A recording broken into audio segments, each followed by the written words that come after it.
दोस्तों education with Shashi में आपका स्वागत है। तो चलिए दोस्तों, आज हम लोग देखने जा रहे हैं रेलवे प्रीवियस ईयर 2018 के ग्रुप डी के साइंस के शिफ्ट वाइज सभी क्वेश्चन। दोस्तों आप हमारे सीरीज को यदि अच्छी तरह से कर लिए तो आपका दोस्तों ग्रुप डी 2019 वाला में एग्ज़ाम के साइंस में दोस्तों आपका 25 में से 20 से क्वेश्चन नहीं आ सकते दोस्तों। तो आप हमारे इस सीरीज से जुड़े हुए रहिए। तो आज हम लोग देखते हैं आपका पार्ट नंबर 26 और प्रैक्टिस सेट आपका 3rd है। तो देखिए, चलिए हम लोग क्वेश्चन पर आते हैं। तो क्वेश्चन पर आते हैं, देखिए सबसे पहले क्वेश्चन क्या कहा गया, जब सोडियम सल्फेट के विलयन को बेरियम क्लोराइड मिलाया जाता है। तो देखिए सोडियम सल्फेट के विलयन को, सोडियम सल्फेट आपका Na2SO4 के साथ जब बेरियम क्लोराइड PaCl2 मिलाया जाता है तो क्या होता है। तो देखिए, तो आपका बन जाता है दोस्तों NaCl प्लस BaSO4 तो आपका नमक प्लस बेरियम सल्फेट बन जाता है। तो आपका ऑप्शन में देखिए बेरियम सल्फेट बनता है लास्ट में। तो ऑप्शन नंबर चौथा में आपका बेरियम सल्फेट, ऑप्शन नंबर चौथा सही आंसर है। चलिए नेक्स्ट क्वेश्चन देखते हैं हम लोग। नेक्स्ट क्वेश्चन है दोस्तों, वास्तविक अर्थ में मुक्त रूप से गिरना किस में होता है। तो मान लीजिए कोई अर्थ से एकदम फ्रीलेस मूवमेंट में गिर रहे नीचे पर, तो उसमें क्या होता है। तो दोस्तों आपका निर्वात में एकदम फ्रीलेस गिरता है, उसमें कोई एक्सटेंशन ये सब कुछ नहीं होता है। जैसे मान लीजिए निर्वात में सबसे ज़्यादा आपका प्रकाश की चाल सबसे ज़्यादा होता है 3 × 10⁸ मीटर पर सेकेंड, और निर्वात में आपका ध्वनि एकदम शून्य होता है, ध्वनि की चाल नहीं होते दोस्तों निर्वात में। तो ऑप्शन नंबर 2 सही हो जाएंगे निर्वात। चलिए नेक्स्ट क्वेश्चन देखते हैं। नेक्स्ट क्वेश्चन, जब प्रतिरोधक श्रृंखला में जुड़े होते हैं तो इनके मध्य विद्युत धारा का मान होता है। तो देखिए मान लीजिए दोस्तों कोई सर्किट है, उसमें हम रेजिस्टेंस को सीरीज में जुड़ा हुआ है।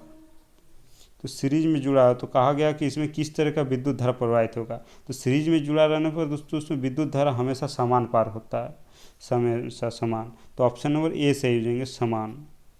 चलिए नेक्स्ट क्वेश्चन देखते हैं हम लोग। नेक्स्ट क्वेश्चन आपका है, थायरॉक्सिन में के संश्लेषण के लिए आवश्यक है। थायरॉक्सिन दोस्तों हम थायरॉक्सिन एक हार्मोन भी पाया जाता है, ग्लैंड भी, थायराइड ग्लैंड, जिसमें हमें घेंगा गाइटर रोग होते हैं जो गले में पाया जाता है। तो आयोडीन की कमी से दोस्तों ये सब होता है।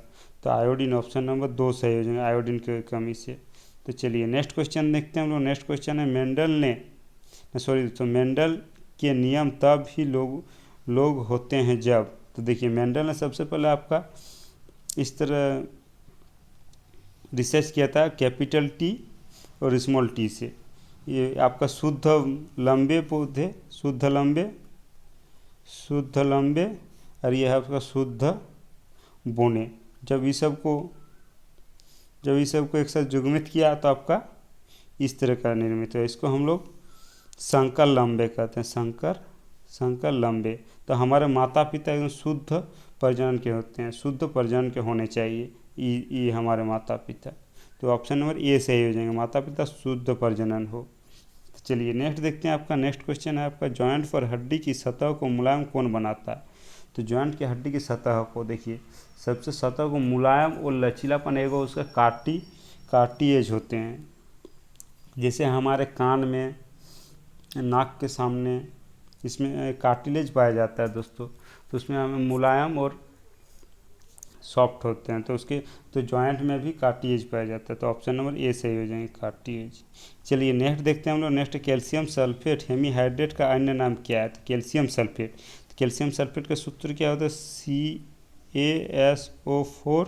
हेमी क्या होता है, हाफ H2। हेमीहाइड्रेट का होता है हाफ H2O।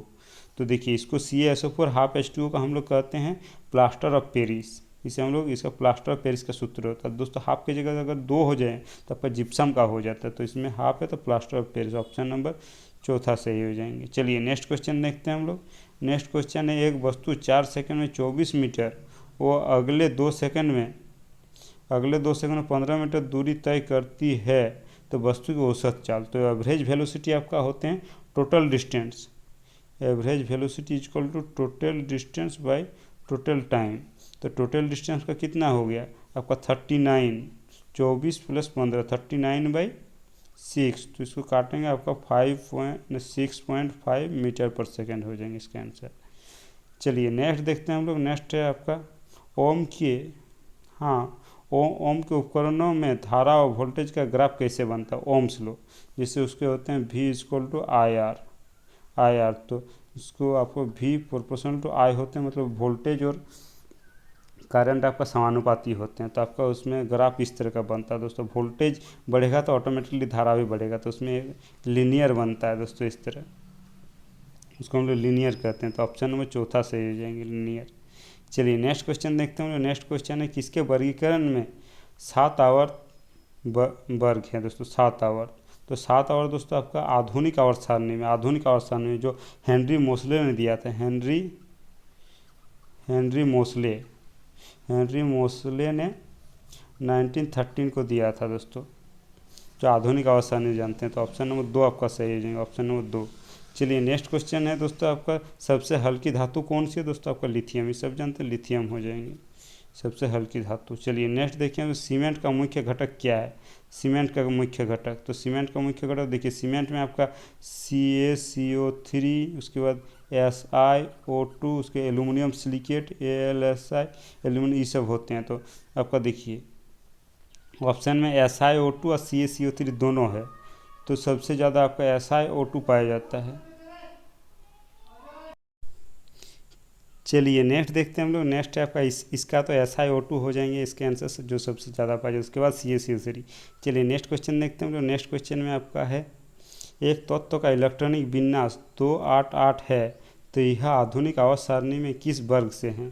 तो 288 जिसका अष्टक दोस्तों हम लोग जानते हैं, 288 जिसका अष्टक पूरा रहता है उसको हम लोग निष्क्रिय गैस मतलब ग्रुप 18 में रखते हैं। तो 288 आपका आर्गन का होता है, आर्गन का 18 होता है, तो इसको हम लोग वर्ग 18 में रखते हैं। ऑप्शन नंबर 3 सही हो जाएगा, वर्ग 18। चलिए नेक्स्ट क्वेश्चन देखते हैं हम लोग। नेक्स्ट क्वेश्चन, हवा और किसी अधिक घनत्व वाले माध्यम में प्रकाश की गति में अंतर होता है। मतलब प्रकाश की गति में अंतर दोस्तों, उसका अंतर होता है दोस्तों उसका अपवर्तन के कारण उसका अंतर होता है। मान लीजिए अपवर्तन यदि अगर कम होता है तो उसका गति बढ़ता है, तो उसका यूनिवर्सली होता है। तो आपका ऑप्शन नंबर 2 सही हो जाएगा, अपवर्तन के कारण। चलिए नेक्स्ट क्वेश्चन देखते हैं हम लोग। नेक्स्ट क्वेश्चन है कौन से यौगिक में क्रियात्मक समूहों के रूप में OH होता है। तो OH आपका दोस्तों एल्कोहलिक यौगिक में होता है। तो देखिए आपका ऑप्शन देखिए, आपका कार्बनिक अम्ल ये नहीं है, एथेनाइक अम्ल ये भी नहीं है, एसिटिक अम्ल ये भी नहीं, ब्यूटेनॉल है दोस्तों ये। इसका सूत्र आपका होता है CH3 CH2OH, इसका सूत्र होता है लास्ट में OH, तो इसका ब्यूटेनॉल सही हो जाएंगे दोस्तों। ऑप्शन नंबर 4 सही हो जाएंगे, ऑप्शन नंबर 4। चलिए नेक्स्ट क्वेश्चन देखते हैं हम लोग। नेक्स्ट क्वेश्चन, किस यौगिक में आपका CHO क्रियात्मक समूह है जिसकी वाष्प घनत्व 90 है। तो देखिए आपका सबसे पहले शर्करा में दोस्तों 2 यौगिक पाया जाता है, आपका ग्लूकोज और फ्रुक्टोज। ग्लूकोज फ्रुक्टोज 2 पाया जाता है। इसका क्रियात्मक समूह दोस्तों आपका एगो का एल्डिहाइड होता है, एल्डिहाइड, और एगो कीटोन होता है, कीटोन। एगो का एल्डिहाइड एगो कीटोन होता है। तो आपका उसका सूत्र होता है C6H12O6 होते हैं दोस्तों। देखिए दोनों का सूत्र सेम होता है।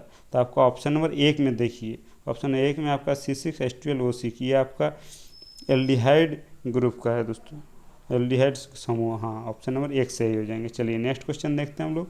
नेक्स्ट क्वेश्चन है आपका 30 किलोग्राम द्रव्यमान वाली वस्तु का वेग 10 मीटर प्रति सेकंड है, इसकी गतिज ऊर्जा ज्ञात करें। तो गतिज ऊर्जा आपका काइनेटिक एनर्जी होता है हाफ mv²। तो आपका दिया हुआ 1/2 × 30 × 10, इसको काटें 15 तो 150 हो जाएंगे, 150 जूल। सॉरी दोस्तों 150 होंगे, यहाँ इधर है। चलिए नेक्स्ट क्वेश्चन देखते हैं। कुछ पौधे की जड़ और पत्ती किस प्रक्रिया के द्वारा नए पौधे में विकसित हो जाती है। जड़ और पत्ती प्रक्रिया देखिए दोस्तों, हम सबसे पहले जानते हैं, मान लीजिए कोई 2 पेड़ होते हैं, उसके टहनी को काट कर हम लगाते हैं, उसमें पेड़ बन जाता है। तो उसको हम लोग कायिक प्रबंधन कहते हैं। कायिक प्रबंधन के द्वारा वो बनता है, जैसे गुलाब में होता है, गुलाब में कायिक प्रबंधन होता है। इसमें कहा गया जड़ द्वारा, मान लीजिए कोई पेड़ है उसके जड़ द्वारा फिर से एक नया पेड़ उग जाते हैं, फिर से। तो इसको हम लोग क्या कहते हैं? तो देखिए, जड़ द्वार जैसे मान लीजिए केला में, अक्सर केला में, बांस में, गन्ना में, इस सब में जड़ द्वार होते हैं, उसको हम लोग वनस्पति उपचार से जाने जाते हैं। ऑप्शन नंबर 3 से है वनस्पति उपचार। चलिए नेक्स्ट देखते हैं हम लोग। नेक्स्ट क्वेश्चन है आपका, समतल दर्पण में कैसा प्रतिबिंब बनता है? तो समतल दर्पण, समतल प्लेन मिरर, प्लेन मिरर में आपका दोस्तों एकदम हमेशा आभासी प्रतिबिंब बनता है और पार्श्विक उल्टा बनता है, पार्श्विक उल्टा। तो दोस्तों जैसे हम लोग प्लेन मिरर के सामने जाएंगे, अगर राइट हैंड में मान लीजिए पेन रखेंगे तो आपको वहाँ लगेंगे कि लेफ्ट हैंड में रखा है, तो इसलिए पार्श्विक उल्टा लगता है। ऑप्शन नंबर आपका ए सही हो जाएंगे, पार्श्विक उल्टा। चलिए नेक्स्ट क्वेश्चन देखिए आपका, एक एथलीट 25 सेकेंड में 500 मीटर की दूरी तय करता है, उसके औसत गति क्या है? तो एवरेज वेलोसिटी, एवरेज वेलोसिटी आपका distance upon time, distance by time, तो आपका 500/25, तो आपका 20 मीटर पर सेकेंड हो जाएंगे। चलिए नेक्स्ट क्वेश्चन देखते हैं हम लोग। नेक्स्ट क्वेश्चन आपका, द्रव्यमान और वेग के गुणनफल को क्या कहते हैं? द्रव्यमान मतलब मास और वेलोसिटी की वेग होता है आपका P=mv होता है, तो आपका संवेग, संवेग का होता है P=mv, तो ऑप्शन नंबर 2 सही हो जाएंगे, संवेग। चलिए मोमेंटम। नेक्स्ट क्वेश्चन देखते हैं हम लोग। नेक्स्ट क्वेश्चन है, हमारे मुंह के आंतरिक स्तर किनका बना होता है? तो उसमें दोस्तों टिश्यू पाया जाता है। टिश्यू में एक होते हैं दोस्तों आपका एपिथेलियम टिश्यू, एपिथेलियम टिश्यू,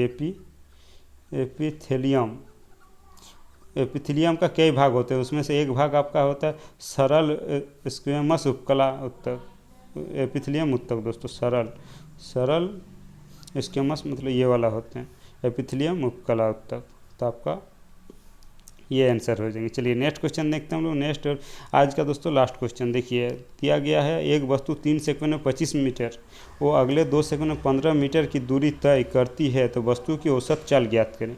तो एवरेज वेलोसिटी और टोटल डिस्टेंस अपन टोटल टाइम, टोटल डिस्टेंस का कितना हो गया? तो आपका हो गया इसमें देखिए 0 और देखते हैं 4, 40/5, तो इसको काट जाए 8 से, तो आपका 8 मीटर पर सेकेंड, 8 मीटर पर सेकेंड आंसर। तो चलिए दोस्तों आज का वीडियो यहीं पर समाप्त होता है। दोस्तों अगर वीडियो को अच्छे लगे तो लाइक, कमेंट और शेयर जरूर कीजिएगा दोस्तों, और जो हमारे चैनल के साथ अभी तक नहीं जुड़े हैं जरूर से जरूर जुड़ जाइए, सब्सक्राइब कर दीजिएगा दोस्तों। धन्यवाद।